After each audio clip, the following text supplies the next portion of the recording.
Preden je postala moderna država Turčija, je bila nekoč središče ogromnega imperija. To je bilo Osmansko cesarstvo. V času svoje največje moči je nadzorovalo obsežna ozemlja na Bližnjem vzhodu, v Severni Afriki in Evropi. Trajalo je več kot 600 let, preden se je dokončno končalo in ga je leta 1923 zamenjala Republika Turčija. Toda Osmansko cesarstvo ni začelo kot velik imperij. Začelo se je kot majhno ozemlje v Anatoliji, velikem delu zemlje, ki danes sestavlja Turčijo. Da bi razumeli, kako se je to oblikovalo, moramo najprej pogledati nazaj na turške narode. Turški narodi so številne skupine z medsebojno povezanimi jeziki in kulturo. V starih časih so nekateri med njimi živeli na prostranih pravnikih Srednje in Notranje Azije. Skozi stoletja so se nekatere skupine preselile še bolj proti zahodu. Nekateri so se naselili blizu Kaspijskega in Aralskega jezera, med najpomembnejšimi med njimi so bili Oguzi. Iz te skupine je išla seldžuška rodbina. Ime je dobila po Seldžuku, plemenskemu vodji, ki se je ločil od svoje prejšnje skupine in vzpostavil lastno oblast. Njegovi sinovi in vnuki so razširili njihovo ozemlje. Kasneje je nastalo Seldžuško cesarstvo. Ko so se širili po Perziji, ki je danes del Irana, je perzijska kultura in način vladanja močno vplival na njih. Sprejeli so tudi islam. Ko je prišlo 11. stoletje, Seldžuki so postali ena najmočnejših sil v regiji. Na zahodu njihovega ozemlja je bilo Bizantinsko cesarstvo.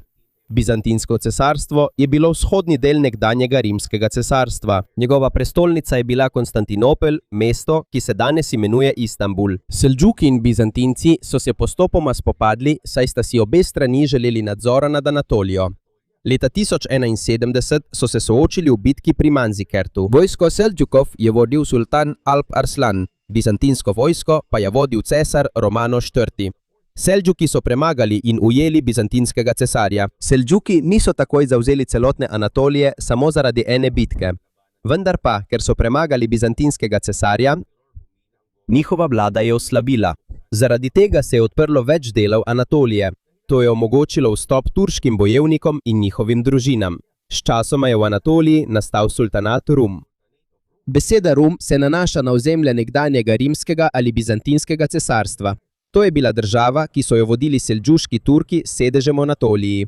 Toda ob začetku 13. stoletja sultanat Rum je oslabel zaradi notranjih težav in mongolske invazije. Ko je oslabel, se je Anatolija razdelila na številna majhna ozemlja, imenovana bejliki. Bejlik je majhno območje, ki ga vodi bek ali lokalni voditelj.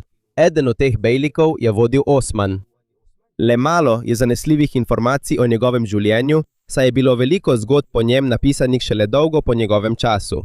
Vendar ga priznavajo kot ustanovitelja družine, ki bo postala Osmanska dinastija. Ime Osmanskega imperija izhaja iz imena Osman. Njegovo majhno ozemlje je bilo na severozahodu Anatolije, blizu meje Bizantinskega cesarstva. Njegova lokacija je bila odlična za širitev.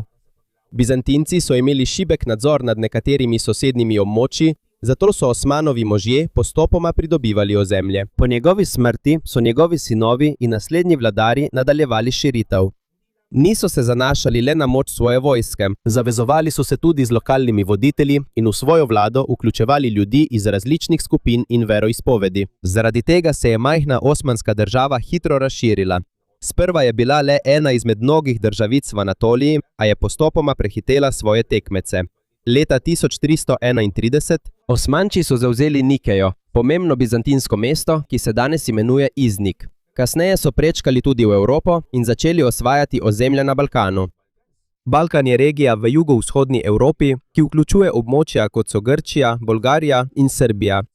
Prav tako so zavzeli Adrianopel, ki se danes imenuje Edirne. To mesto so naredili za prestolnico osmanske vlade, medtem ko so se še naprej širili po Evropi.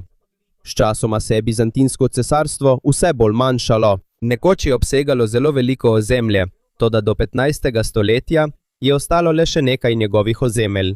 Najpomembnejše med njimi je bilo Konstantinopel. Mesto je bilo zelo pomembno, ker se nahaja med Evropo in Azijo. Nadziralo je tudi pomemben prehod za ladje med Črnim in Sredozemskim morjem. Konstantinopel je bil zaščiten z visokimi in debelimi zidovi. Veliko vojsk je skozi stoletja poskušalo osvojiti mesto, a večini ni uspelo. Leta 1451 je Mehmed II. Ponovno postal sultan Osmanskega cesarstva. Bil je mlad, a njegov cilj je bil jasen. Želel je osvojiti Konstantinopel in ga narediti za središče rastočega Osmanskega cesarstva. Pripravil je veliko vojsko, ladje in močne topove, ki so lahko uničili mestno obzidje. Obleganje se je začelo aprila 1453. Obleganje pomeni, da vojska obkoli mesto, da prepreči vstop hrane, ljudi in pomoči, medtem ko ga neprestano napadajo. Več tednov so osmanski topovi obstreljevali obzidje, ponovno in ponovno, pa so Bizantinci popravljali in branili poškodovane dele.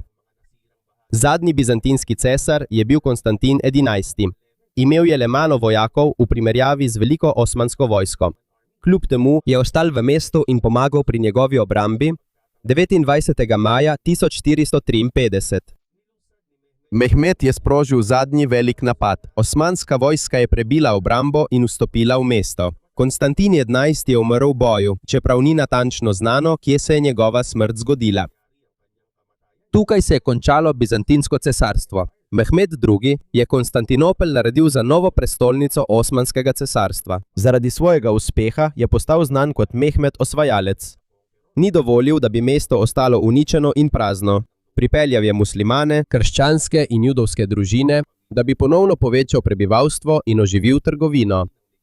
Ena najpomembnejših stavb v mestu je Hagia Sofia. Bizantinski cesar Justinian I. jo je dal zgraditi v 6. stoletju kot veliko krščansko cerkev. Ko pa so Osmanci zavzeli Konstantinopel, so jo spremenili v mošejo. Minareti ali visoki stolpi okoli nje so bili dodani v različnih obdobjih pod različnimi osmanskimi vladarji. Vsi niso bili zgrajeni takoj po osvojitvi. Zavzetje Konstantinopla je Osmanskemu cesarstvu dalo mogočno prestolnico in pomembno lokacijo med Evropo in Azijo. Toda to je bil šele začetek večje širitve.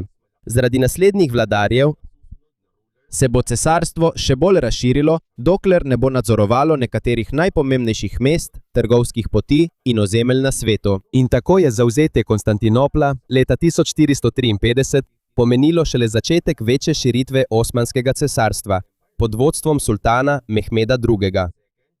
Osmanči so hitro zavzeli nova ozemlja v Anatoliji in na Balkanu. Osvojil je preostala bizantinska ozemlja v Grčiji ter Trebizondsko cesarstvo ob obali Črnega morja. Njegova vojska je zavzela tudi Bosno in okrepila nadzor Osmanskega cesarstva nad Albanijo. Na severu so Osmanci podredili tudi Krimski kanat. Rimski kanat je bila država, ki so le vodili krimski Tatari na Krimskem polotoku na severnem delu Črnega morja. Zaradi tega je Osmansko cesarstvo bolje nadzorovalo trgovske poti v Črnem morju. Ko je Mehmed umrl leta 1481, je bilo cesarstvo že močno razširjeno. Njegov sin Bajazid II. Je nasledil prestol kot sultan. V času Bajazida se je Osmansko cesarstvo borilo proti Beneški republiki. Benetke so bile močna trgovska država v Italiji, ki je nadzorovala nekatere otoke in pomembne trgovske poti v Egejskem morju. Po nekaj letih bojev so Osmani zavzeli nekaj pristanišč in še dodatno okrepili svojo moč. Po Bajazidu je njegov sin Selim prvi postal sultan. Leta 1512 se je najprej soočil s Safavitskim cesarstvom, mogočno kraljestvo s sedežem v Perziji oziroma današnjem Iranu. Otomani in Safavidi so bili sovražniki, ker so si oboji želeli nadzora nad vzhodno Anatolijo in drugimi deli Bližnjega vzhoda. Poleg tega pa so imeli tudi različna respeka prepričanja v islamu. Potem se je Selim soočil z Mameluškim sultanatom. Mameluki so takrat vladali Egiptu in Siriji. Nadzorovali so tudi Hidžaz, regijo v Arabiji, kjer se nahajata Meka in Medina. Leta 1516. Otomanska vojska je premagala Mameluke v Siriji. Naslednje leto so jih ponovno premagali v bitki pri Redaniji blizu Kaira. Zaradi tega so Sirija, Egipt in Hidžaz prišli pod Otomanski imperij. Zasedba teh območij je Otomanom prinesla več ozemlja, več bogastva in nadzor nad pomembnimi trgovskimi potmi. Na zahodnem delu Severne Afrike so pridobili veliko ozemlja in nadzor nad pomembnimi trgovskimi potmi v zahodnem delu Severne Afrike. Otomanskemu cesarstvu se je pridružil pomorski poveljnik Hayreddin Barbarossa. Barbarossa je bil mogočen muslimanski poveljnik, ki je nadzoroval velike dele Alžirije. Priznal je oblast otomanskega sultana v zameno za podporo in zaščito imperija. Ko je Selim umrl leta 1520, je vladal šele približno 8 let. Toda v tem kratkem času je skoraj podvojil moč otomanskega cesarstva. Nasledil ga je njegov sin Sulejman I. Bolj je znan kot Sulejman Veličastni. V Evropi so ga imenovali veličastni zaradi obsega njegove moči in bogastva, v otomanskem svetu pa so ga imenovali kanuni ali zakonodajalec, ker je uredil številne zakone imperija. Vladal je od leta 1520 do 1566, v njegovem času je Otomansko cesarstvo doseglo vrhunec svoje moči. Leta 1521 je osvojil Beograd, pomembno mesto, ki se danes nahaja v Srbiji. Naslednje leto je osvojil otok Rodos od vitezov svetega Janeza. Vitezi svetega Janeza so bili krščanska vojaška skupina, ki je uporabljala Rodos kot bazo proti muslimanskim ladjam v Sredozemlju. Leta 1526 je osmanska vojska premagala Madžarsko v bitki pri Mohaču. V bitki je umrl madžarski kralj, velik del njegovega kraljestva pa je prešel pod nadzor Osmanov. Potem je Sulejmanova vojska prispela do Dunaja, današnje prestolnice Avstrije. Poskušali so zavzeti mesto leta 1529, vendar so zaradi slabega vremena, težav z oskrbo in močne obrambe Dunaja spodleteli. Čeprav jim pri Dunaju ni uspelo, so Osmansko cesarstvo ostalo eno najmočnejših v Evropi in na Bližnjem vzhodu. Na vzhodu se je Sulejman boril tudi proti Safavitskemu cesarstvu. Otomani so zavzeli Bagdad in velik del Iraka. Razširili so tudi svoj vpliv na arabski polotok in v bližino Perzijskega zaliva. V Sredozemlju otomanska mornarica je še posebej okrepila svojo moč pod vodstvom Hajredina Barbarose. Otomani so leta 1551 zavzeli tudi Tripoli v severni Afriki. Ko se je bližal konec vladavine Sulejmana, Osmansko cesarstvo je nadzorovalo obsežna ozemlja od Madžarske do Egipta in od Alžirije do Iraka. Eden od razlogov za njihov uspeh je bila organizirana vojska. Imeli so konjenico oziroma vojake na konjih, imeli so pehoto oziroma vojake, ki so se borili na kopnem, imeli so tudi velike topove in močno mornarico. Med najbolj znanimi vojaki Otomanskega cesarstva so bili janičarji. Janičarji so bili izbrana pehota, ki je neposredno služila sultanu. Veliko jih je bilo vzetih že kot otroke iz krščanskih družin na Balkanu v okviru sistema imenovanega Devširme. Odvzeli so jih njihovim družinam in jih pripeljali pod oblast Otomanskega cesarstva, prisilili so jih, da so prestopili v islam in jih urili kot vojake ali uradnike.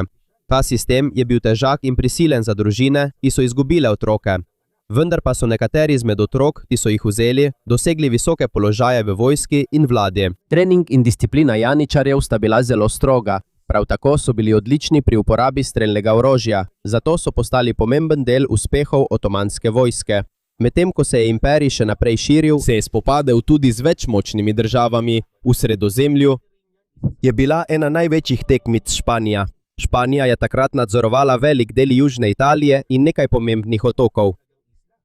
Sodeloval je tudi z drugimi krščanskimi državami, da bi preprečil širitev osmanske mornarice. Leta 1565 so Osmanci poskušali zavzeti Malto. Malta je bila majhen, a pomemben otok sredi Sredozemskega morja. Nadzirali so je vitezi svetega Janeza, skupina, ki so jo Osmanci prej izgnali z Rodosa. Velika osmanska vojska je obkolila in napadla njihove trdnjave.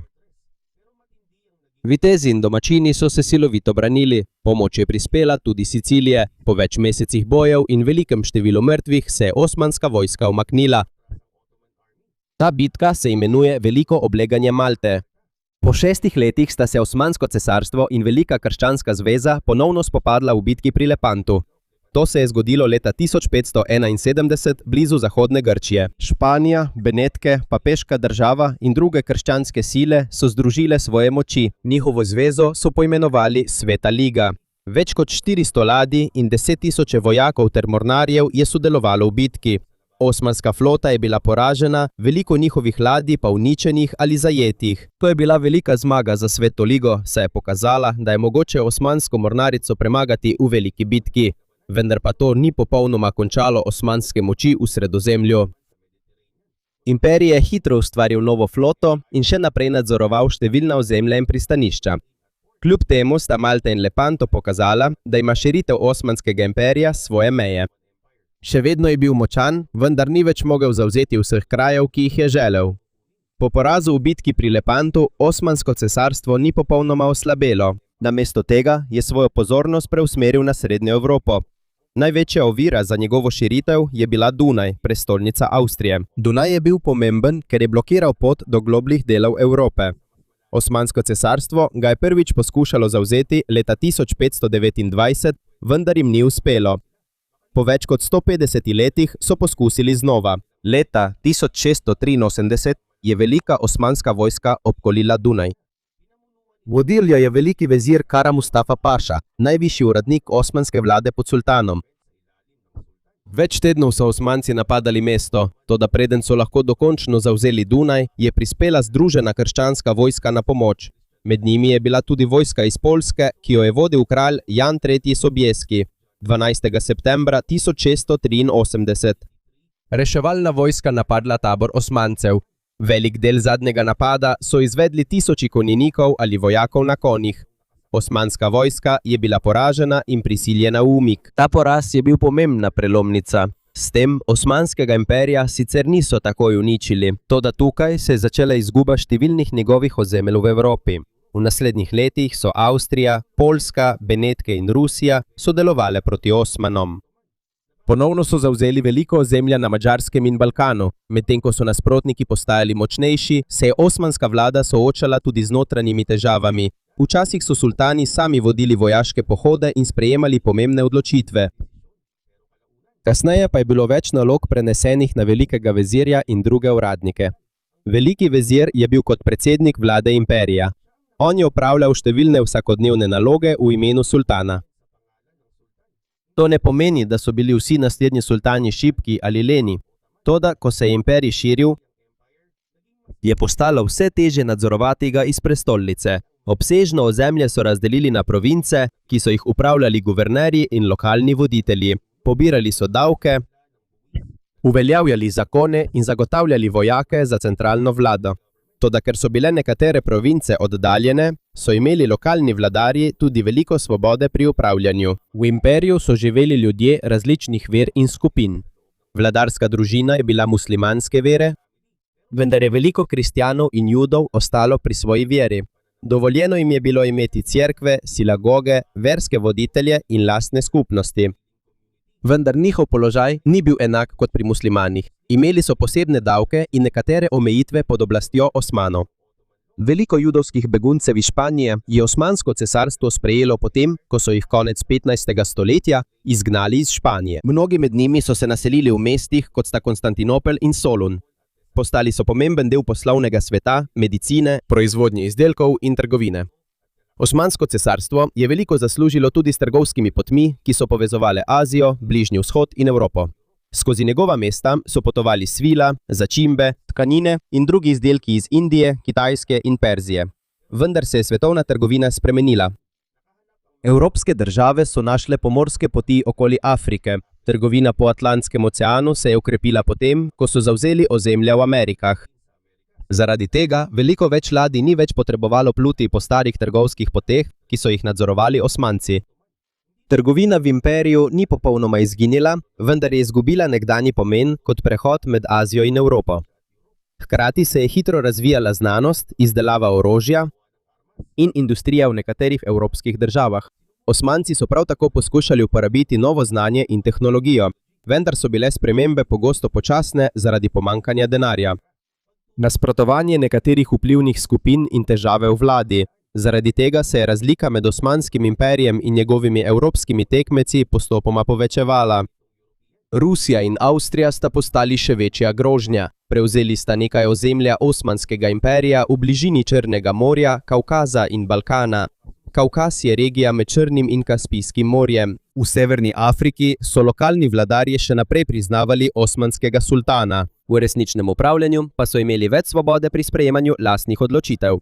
Sem so spadali voditelji Alžirije, Tunizije, Libije in Egipta. Zato je konec 18. stoletja Osmansko cesarstvo še vedno zavzemalo velik del zemljevida. Vendar pa njegov nadzor nad vsemi ozemlji ni bil več tako močan.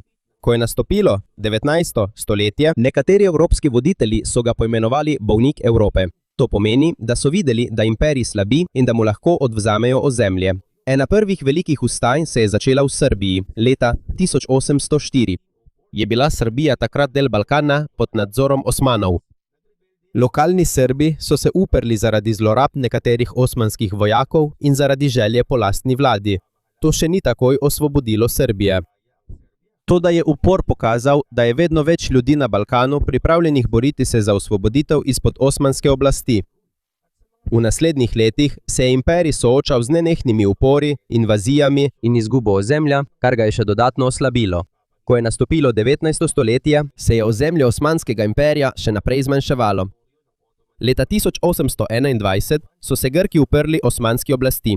Pomagala jim je Velika Britanija, Francija in Rusija, ki sta imeli tudi lastne interese, da oslabita moč Osmanov v regiji.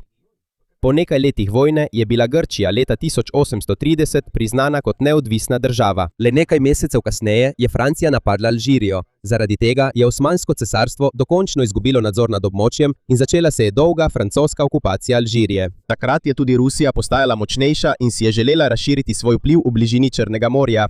Vendar pa si Velika Britanija in Francija nista želeli popolnega propada Osmanskega cesarstva, saj bi Rusija lahko postala premočna. Zato so med Krimsko vojno od leta 1853 do 1856 podprli Osmansko cesarstvo proti Rusiji. Njihova stran je zmagala, vendar je to le začasno upočasnilo propad imperija. V naslednjih desetletjih so postajale balkanske dežele vse bolj neodvisne, med njimi so bile Srbija, Romunija, Bolgarija in Črna Gora. V začetku 20. stoletja je Italija zavzela Libijo. Albanija je postala tudi neodvisna država. Medtem pa je Osmansko cesarstvo izgubljalo ozemlja, skoraj vsa preostala ozemlja na Balkanu. Zaradi nenehnih porazov je veliko mladih častnikov in intelektualcev zahtevalo spremembe v vladi. Med njimi je bila tudi skupina imenovana Mladi Turki. Niso bili ena sama preprosta skupina. Sestavljali so jih vojaki, politični aktivisti in intelektualci z različnimi pogledi. Vendar so bili enotni v želji, da omejijo moč sultana ter ponovno uvedejo ustavo in parlament. Leta 1908 so sprožili revolucijo in sultan Abdulhamid II. Je bil prisiljen ponovno uvesti ustavno vlado. Toda to ni takoj rešilo imperija. Boj za oblast, upori in izguba ozemlja so se nadaljevali. Sčasoma je v vladi postal vpliven odbor za zvezo in napredek, glavna politična organizacija, ki je izhajala iz gibanja mladih Turkov. Ko se je leta 1924 začela Prva svetovna vojna, Osmansko cesarstvo se je pridružilo Nemčiji in Avstro-Ogrski. Voditelji Osmanov so upali, da bodo lahko povrnili nekaj izgubljenih ozemelj in preprečili širitev Rusije. Dosegli so veliko zmago v kampanji pri Gallipoliju leta 1915. Britanske, francoske, avstralske in novozelandske sile so poskušale prevzeti nadzor nad pomembnim prehodom proti Konstantinoplu. Vendar pa se je na drugih delih cesarstva osmanska vojska postopoma umikala. Leta 1916 se je začela arabska vstaja proti osmanski oblasti. Vodil jo je šerif Husein iz Meke s svojimi sinovi ob pomoči Britancev. Eden od britanskih častnikov, ki so pomagali pri vstaji, je bil T.E. Lawrence, znan kot Lawrence Arabski. Ni bil tisti, ki je začel ali sam vodil upor. V tem obdobju se je zgodil tudi eden najtemnejših delov zgodovine Osmanskega imperija. Od leta 1915 je osmanska vlada izgnala veliko število Armencev iz njihovih domov. Mnogi so bili ubiti, umrli so zaradi lakote, bolezni in izčrpanosti, medtem ko so jih na silo vodili proti sirski puščavi. Številni zgodovinarji in države to dogajanje priznavajo kot armenski genocid. Po podatkih Muzeja holokausta Združenih držav Amerike, najmanj 664.000 in morda celo do 1.200.000 Armencev je umrlo. Vlada Turčije pa zavrača uporabo izraza genocid. Do leta 1918 Osmansko cesarstvo ni moglo več nadaljevati vojne. Njegovi zavezniki, Nemčija in Avstro-Ogrska, so bili poraženi, medtem ko je njegova obramba na Bližnjem vzhodu propadla. Po kapitulaciji so Britanija, Francija, Italija in Grčija zasedle različne dele ozemlja Otomanskega cesarstva. Njegove nekdanje dežele v Iraku, Palestini, Sirija in Libanon so bili postavljeni pod nadzor Britanije in Francije. Zmagovalne države so načrtovale tudi razdelitev Anatolije. Grška vojska je maja 1919 zasedla mesto Smirna, ki se danes imenuje Izmir. Zaradi tega se je začela turška vojna za neodvisnost. Upor je vodil Mustafa Kemal, nekdanji osmanski general, ki je kasneje postal znan kot Atatürk. Skupaj s svojimi sodelavci je ustanovil novo nacionalistično vlado v Ankari. Niso priznali šibke osmanske vlade v Konstantinoplu. Takrat je sodelovala z državami, ki so zasedle imperij. Sprva je grška vojska prodrla globoko v Anatolijo, toda v letih 1921 in 1922 so turške nacionalistične sile uspele povrniti izgubljeno ozemlje. Premagali so grško vojsko in tuje sile so bile prisiljene zapustiti večji del Turčije. 1. novembra 1922 je nacionalistična vlada ukinila sultanat. S tem se je dokončno končala vladavina otomanskih sultanov. 24. julija 1923 je bila podpisana Lozanska pogodba. Ta je priznala neodvisnost in glavne meje nove turške države. 13. oktobra je bila Ankara razglašena za glavno mesto. Potem, 29. oktobra 1923, je bila uradno razglašena Republika Turčija. Mustafa Kemal je postal njen prvi predsednik. Osmansko cesarstvo ni izginilo kar tako zaradi ene vojne. Postopoma je slabelo zaradi izgube ozemlja, uporov, težav v vladi, vzpona tekmecev in poraza v svetovni vojni. Iz majhnega ozemlja Osmana se je razširilo na 3 celine in vladalo več kot 600 let. Na koncu pa je bilo cesarstvo zamenjano z novo državo. Sodobna Turčija se je rodila iz preostalih ozemelj. Ne vodi je več sultan, temveč nova republikanska vlada s sedežem v Ankari.